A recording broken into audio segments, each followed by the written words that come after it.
What's up, Ragin Nation? How's it going? This is Alex here, and you're watching a Marvel edition of the Ragin Nation Show. This is just a web series where we're talking about all things that matter to me in the world of Marvel films. This is episode number 59, and we got a lot to talk about in this episode because in the previous episode, episode 58, we talked about how SpiderMan was officially joining the Marvel Cinematic Universe. And that's actually really, really big news. It's very, very exciting news, but that was 2 weeks ago.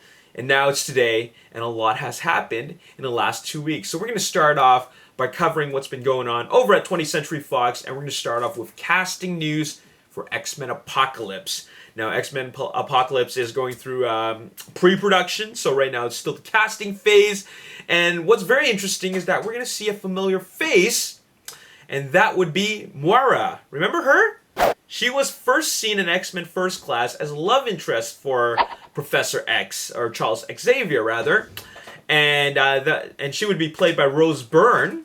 And I really enjoyed her presence. I'm glad that they're bringing her back, mainly because I really enjoyed the chemistry that she had with James McAvoy as Charles Xavier. So she is coming back to reprise her role in X-Men Apocalypse. Another bit of casting news that we have for X-Men Apocalypse is that they have cast Cody Smith as a young Nightcrawler. The last time we saw Nightcrawler was when it was played by Alan Cummings in X2.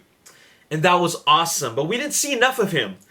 I loved Alan Cummings' portrayal of Nightcrawler. I wanted to see more of him. I wanted to see him do more, and I just wanted to see like him in the future films too, but we didn't get that. But for the moment that we saw him in, he was awesome.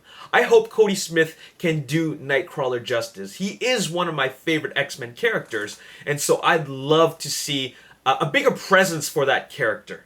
Alright, so I'm really excited to see that Nightcrawler is joining the team.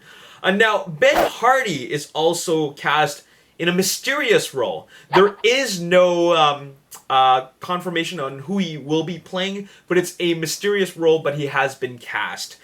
We also have previously cast, we also have Cyclops, Jean Grey, and Storm, but no word on who Ben Hardy is going to be playing. Alright, now moving on to another 20th Century Fox property, that would be Deadpool. Deadpool's going to be filming next month, which is essentially next week, alright? And there is going to be some surprises there because female MMA fighter Gina Carano will be playing Angel Dust in Deadpool. That is going to be so exciting because not only is Gina Carano going to be in Vancouver, my city, but she is going to be kicking some ass MMA style with her fighting skills as Angel Dust. All right, that is pretty awesome news. I really didn't know who they were going to be adding into the mix of this. I mean, they could add any number of characters and any bunch of characters in the Deadpool universe. But Angel Dust, I mean, knowing that Angel Dust is going to be played by Gina Carano is pretty exciting. All right? We're going to see some pretty awesome fighting. All right? Fight sequences. And you know what's also pretty awesome? There's going to be an appearance, or rather a possible appearance from Colossus. Now, if they're bringing in an appearance from Colossus, does it mean that Daniel Cudmore is going to be in there playing a Colossus? The thing is that it looks like it's not going to be the case. Daniel Cudmore actually mentioned that they haven't called him. There has been absolutely no communication from the production of Deadpool about Daniel Cudmore reprising his role as Colossus in the Deadpool film. So it's possibly going to be played by another character. Now, here's the problem with that I see with that, and that is, well, how's it all going to tie in? They're supposed to be in the same universe. This is produced by 20th Century Fox. What is going on here? Now, you got to remember that Lauren Shuler-Donner, the producer for these films, has also mentioned that this Deadpool film is going to override the events of X-Men Origins Wolverine. So what we saw there has nothing to do with anything that's going to take place in the new Deadpool film, even though it's still going to be played by Ryan Reynolds. So the continuity is going to be a little bit strange. I don't know how they're going to do this, but apparently that is what's happening, okay? Now, moving on to the other world that that 20th Century Fox has created, we're going to take a look at Fantastic Four and some new stills that have been shown off in the latest episode of Empire Magazine. And what's really interesting here is that we are seeing very normal looking photos of our main characters. You know, we got the Johnny Storm, we have Invisible Woman, we have Mr. Fantastic and Fantastic and the Thing. And what's very interesting about these photos is that they are in their not their regular or traditional blue suits. They're not in those suits, okay? They're in these black suits. These are not the containment suits. The containment suits are actually something that almost looks like an astronaut suit, but these are something that that they wear when they're walking around in their outside of their containment suits. And it's all black. It looks pretty cool. It looks less cheesy. You know, when you look at the blue suits that they wore in the first two films, it looks less cheesy, and I find that it works. However, these are just stills. It's very, very dark in these stills, so we're gonna get a better look at what they look like in the new trailer, or of course when the film comes out. Now, what's very interesting in these photos is that there's also a shot of Harvey Elder. Harvey Elder is Mole Man, okay, and this is a shot of him when he's not Mole Man, and it's a scene that he shares also with Mr. Fantastic. Okay, so very, very interesting. Moving on, we're going to talk about Sony, and of course you guys already know what's happening with Sony. They're bringing Spider-Man into the Marvel Cinematic Universe, but, okay, it might not be the Spider-Man that we know. It definitely won't be Andrew Garfield, but there's a higher chance that it's not even going to be Peter Parker. Now, how does that work out? Well, there is also the African-American version of Spider-Man. That would be Miles Morales. Okay. Now there is there's some buzz going around over at the Wrap. And if you don't know what the Wrap is an I guess you can call it an entertainment website. But Jeff Snyder from the Wrap actually was talking about some rumors that were going around, and I'm just going to read these quotes, okay? Listen, this is not set in stone, guys, but I'm telling you right now, Spider-Man's not going to be white. Spider-Man is not going to be white. I'm 95% sure Spider-Man's going to be most likely black, but there's a chance he could also be Latino. 95% sure, not white. I don't think it's going to be Peter Parker.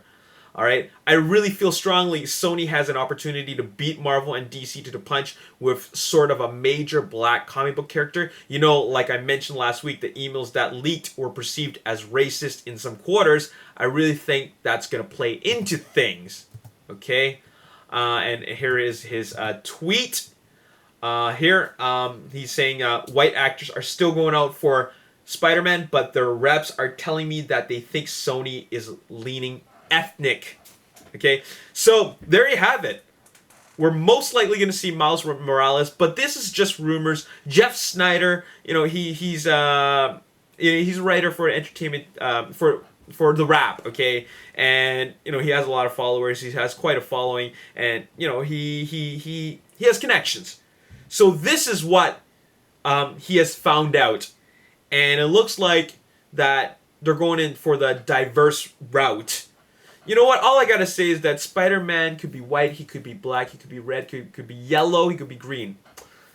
Actually, no, he can't be yellow, red, or green because that's not how he was portrayed in comics. I just want them to be true to the comics. If they're going to more Miles Morales route, by all means, go that route. Okay? If they're going with a female version of Spider-Man, by all means, go that route because we have seen a female version of Spider-Man in the source material. Okay? But if they're going something completely off, then that doesn't quite work because that's when you're just going to start bringing in all these crazy ideas and, let it be introduced in the comic books first before you decide to make a movie out of it, okay? That's all I'm saying, all right? But if they decide to go with Miles Morales, I'm happy with that, all right? My only thing, okay, concern is how they're going to bring this young character to blend in with these veteran superheroes, okay? We're talking about veteran superheroes here, okay? We're talking about like grown men. Okay, this character, that the Spider-Man, is going to be a young guy. Like, how are they going to bring him into the mix? It's going to feel like a bit of a contrast, and of course they're going to have some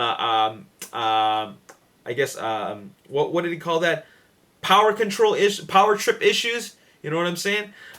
There will be conflicts there, just like how we saw in the first Avengers film. Okay, and then they're going to eventually work together. So that's what's going on with Sony. Now let's talk about what's going on at the Marvel Cinematic Universe and Disney.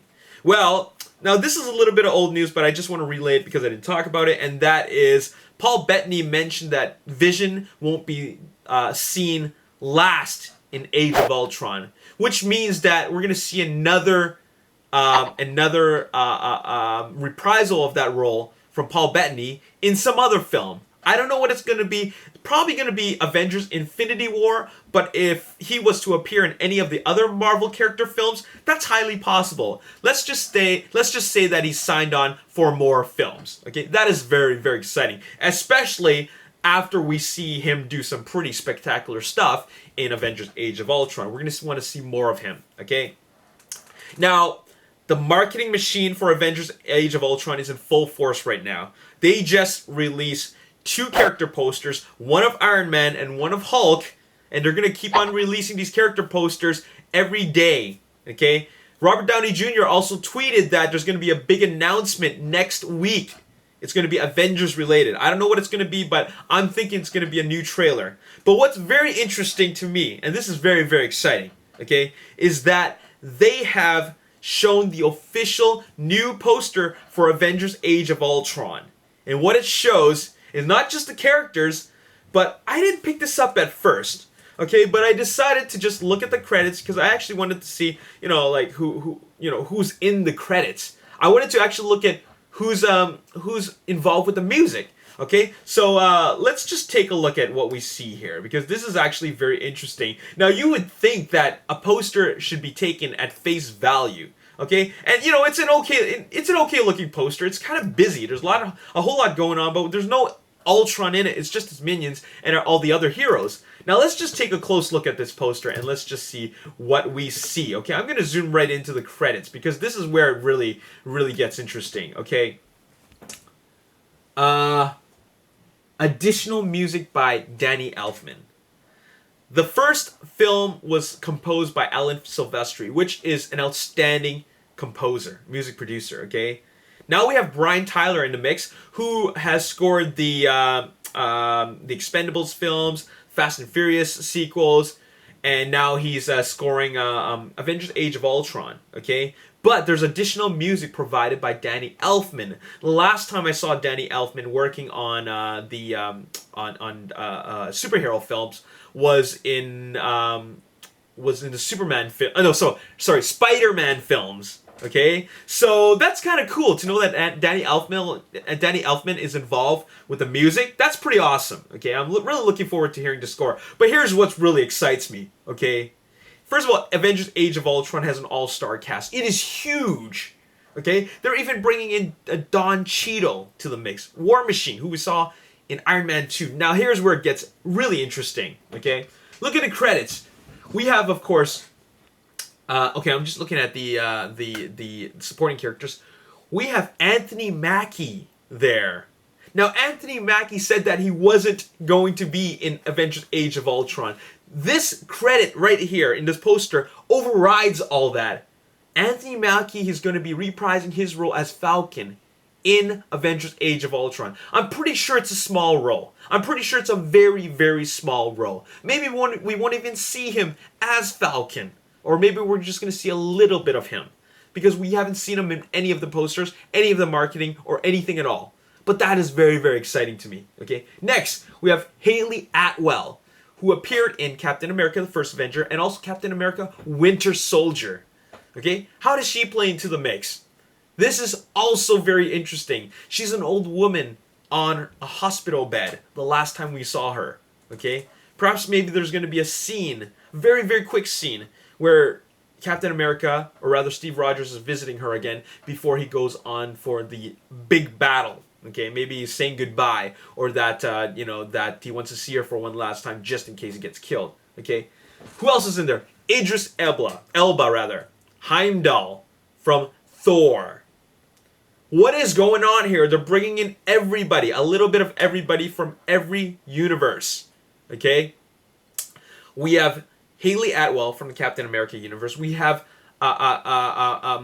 Anthony Mackie from Captain America, the Winter Soldier. We have Idris Elba, who plays Heimdall in Thor and Thor the Dark World. And we also have Stellan Skarsgård, who we first saw, or who we've seen in Thor the Dark World, and also Avengers.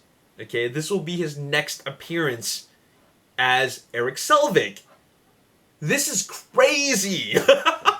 This is going to be a huge, huge movie. Okay, this is going to be bigger than Avengers, the first Avengers film. I'm really, really excited. I'm especially excited for Anthony Mackie's appearance. Okay, because he's my total man crush. Okay.